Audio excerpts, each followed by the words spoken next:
Mean कि आप नहीं पढ़ेंगे, है ना, आप पढ़ सकते हैं और जिनकी इच्छा नहीं हो वो नहीं भी पढ़ें। बट मेरी तो आज क्या कहें, छुट्टी में आज मैंने दिन में एक इंटरव्यू लिया है, D2SB में सिलेक्टेड, कल या परसों में आपको वो इंटरव्यू मिल जाएगा। उसके अलावा और भी एक मीटिंग अटेंड की है, अब आपके साथ जुड़ी हुई हूँ, इससे पहले कुछ और काम कर रही थी। तो लाइफ है, जब मन करे, जब अच्छा लगे काम करते रहिए, मतलब पढ़ते रहिए। अगर आप पढ़ रहे हैं तो उसके लिए कोई अलग से मुहूर्त नहीं निकलेगा कि आप किसी दिन पढ़ नहीं सकते, है ना।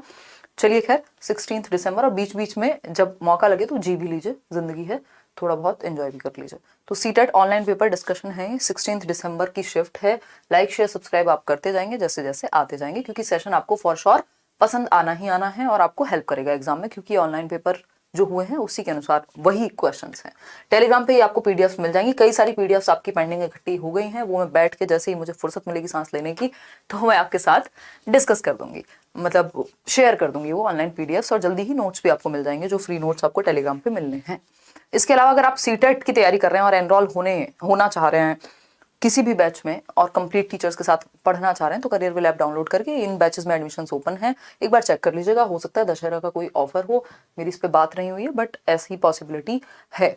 तो ये एक बात हुई। पेडागोजी स्पेशल भी एक बैच आया हुआ है, सीटेट के पेपर 1, पेपर 2, पेपर 1+2 और पेडागोजी स्पेशल। अगर आप पेडागोजी देश भर में किसी भी एग्जाम के लिए तैयार कर रहे हैं तो आपका बेस से लेकर एडवांस तक यहाँ पे चीजें हो जाएंगी। खैर, तो आप इसमें एनरोल कर सकते हैं। करियर विल ऐप डाउनलोड करके आप ये सारी डिटेल्स वहाँ देख लीजिएगा, क्या सिलेबस है, कौन सी डेमो क्लासेस हैं और कैसे है क्या चीज़ें।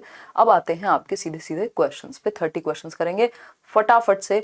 जैसे आपने परसों मुझे चक्कर आ गए थे, इतने खतरनाक आंसर दिए थे, आज ऐसा मत कीजिएगा। पोल आपको मिलेगा साथ में। क्वेश्चन नंबर है 1, पहले ही बोल दे दिया, क्वेश्चन नंबर है 1, अच्छा कोई बात नहीं।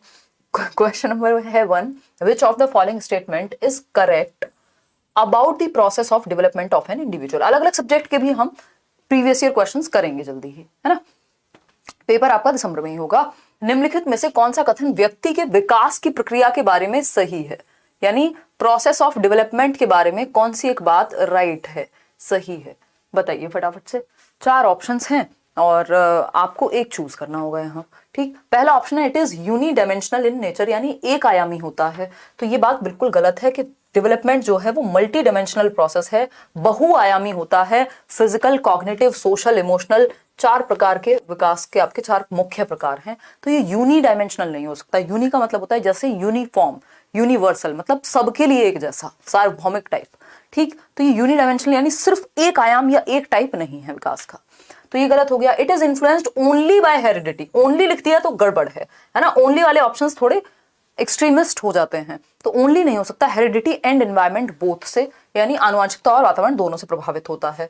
फिर आता है C option, there is cultural diversity in the process of development, यानी विकास की प्रक्रिया में सांस्कृतिक विभिन्नता पाई जाती है, यानी एक से दूसरी संस्कृति में अलग अलग लोग से, अलग अलग तरह से लोग विकसित होते हैं। यानी अगर आप श्रीलंका में हैं, अगर आप यूरोप में हैं, अगर आप भारत में हैं, अगर आप किसी और कंट्री में हैं, तो वहां के कल्चर का प्रभाव आपके विकास या आपके विकसित होने पर पड़ेगा फॉर श्योर, ठीक। और वाइगोस्की की तो थ्योरी भी यही कहती है कि भैया जो आपका डेवलपमेंट है वो क्या है, कल्चर और सोसाइटी दोनों से इन्फ्लुएंस्ड होगा, ठीक है। चलें आगे बढ़ें। डी ऑप्शन है development is only based on environmental factors, ऐसा नहीं है कि सिर्फ एनवायरमेंट या सिर्फ हेरिडिटी। तो C option is the right answer. बिल्कुल भी जल्दबाजी में आज से हम नहीं चलने वाले। क्वेश्चन नंबर 2 देखिएगा एक बार। क्वेश्चन नंबर 2 है, और आदत डालिए एटलीस्ट एक जगह पे बैठ के 30 क्वेश्चंस तो पढ़ के, एनालाइज करके, समझ के आप डिस्कस कर पाए। भूल गए हो लाइक शेयर करना। आज आप सुंदर लग रही हैं, धन्यवाद फरजाना। वैसे तो मैं गई थी इंटरव्यू डिस्कशन के लिए, मूड है ना। देखो आंखों में सुंदरता होती है, आपको दिख रहा है, आपकी आंखों में ब्यूटी है, ठीक है। मजाक कर रही हूँ मैं, मजे लेने के मूड में हूँ। Which of the following questions is an example of enhancing critical thinking, यानी आपको बच्चों में ये क्रिटिकल थिंकिंग क्या है, 21st सेंचुरी स्किल है, यानी 21वीं शताब्दी के कौशल हैं कुछ, जैसे क्रिटिकल थिंकिंग हो गई, या आपकी जो डिजिटल स्किल्स हैं, और भी बहुत सारी इस तरह की चीजें नेशनल एजुकेशन पॉलिसी में हमने डिस्कस की हैं। तो ये 21st सेंचुरी स्किल्स हैं। क्रिटिकल थिंकिंग क्या है, आलोचनात्मक चिंतन, यानी बच्चा जिसमें दिमाग पे जोर डाल के हर एक पक्ष को सोचने की कोशिश करे, जस्ट मान ना ले किसी बात को।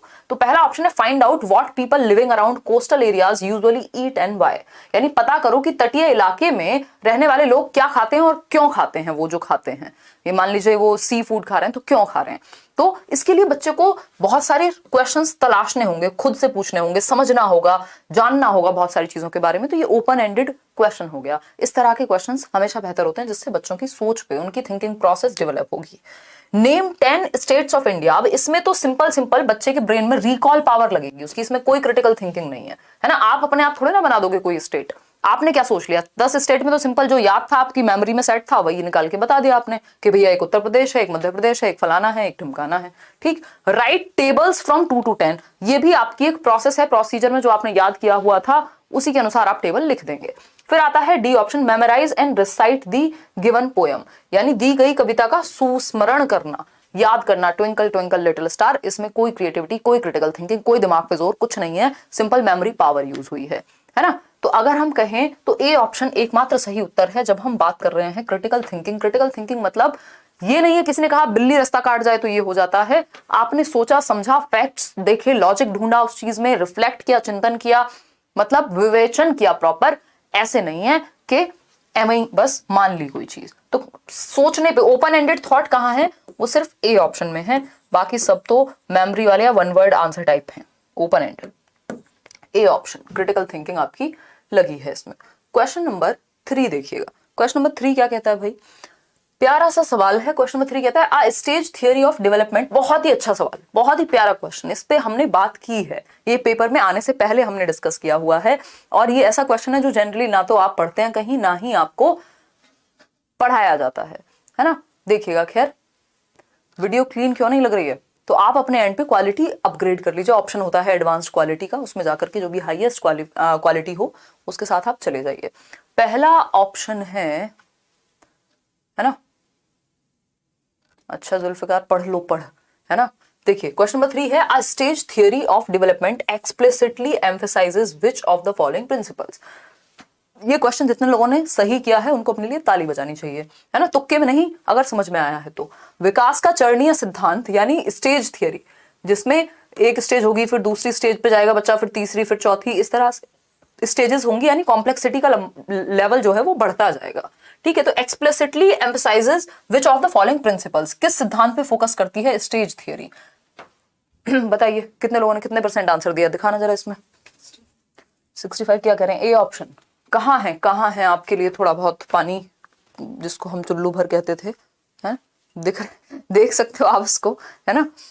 पीना नहीं है ये, इसमें जंप करना है, मजाक कर रही हूँ। देखो कोई भी बात का बुरा नहीं मानेगा, है ना। देखिएगा, अगर हम कहें कॉन्टिन्यूटी की, तो यार स्टेज थियरी वाले कॉन्टिन्यूअस नहीं मानते डेवलपमेंट को। अगर हम पियाजे की बात करें तो वो एक स्टेज थियरिस्ट हैं जो ये मानते हैं कि एक स्टेज में, मान लीजिए उनका SPCF, ये पियाजे की स्टेज है, sensory motor, pre operational, concrete operational और फॉर्मल ऑपरेशनल। ठीक। तो सेंसरी में इतना डेवलपमेंट हुआ, फिर आगे जाएगा बच्चा तो और बेहतर होगा, फिर और बेहतर होगा, फिर फोर्थ में और बेहतर होगा, यानी ये डिसकॉन्टिन्यूअस है। इस स्टेज में इतना, फिर इतना, फिर इतना, फिर इतना, मतलब क्या है, स्टेजेस में होगा। तो यानी जो भी स्टेजेस की बात करेगा, याद रखिएगा ये बात, जो भी स्टेजेस में डेवलपमेंट की बात करेगा वो डेवलपमेंट को डिसकॉन्टिन्यूअस मानेगा। अगर वो कॉन्टिन्यूअस मानता तो वो स्टेज की बात ही नहीं करता, जैसे कि वाइगॉस्की।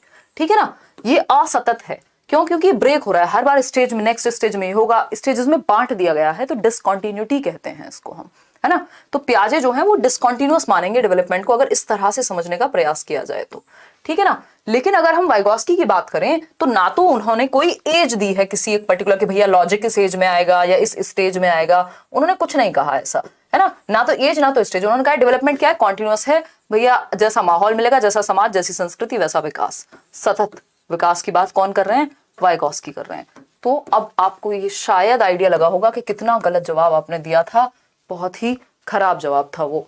ठीक है ना। तो अगर हम बात करें तो वाइगॉस्की के अकॉर्डिंग डेवलपमेंट क्या है, कॉन्टिन्यूअस है, लेकिन स्टेज की बात हो रही है तो स्टेज वाले कॉन्टिन्यूअस नहीं मानेंगे ना। अगर कॉन्टिन्यूअस मानते तो अलग अलग स्टेज में डिवाइड क्यों करते, है ना, अलग अलग स्टेज में बांटते क्यों।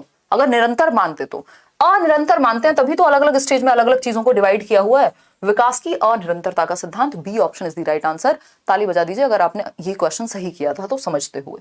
Cultural factors that influence development, stage वाले कल्चर की बात एज सच बहुत ज्यादा नहीं करते। एनवायरमेंटल फैक्टर्स नथिंग, सिंपल बात है, स्टेज मतलब या तो कॉन्टिन्यूअस या डिसकॉन्टिन्यूअस की बात हो रही है, तो B option is the right answer. Question number 4 देखिएगा, ये सब मॉक टेस्ट की फॉर्म में भी मिल जाएंगे आपको करियर विल ऐप पर। चिल्ड्रन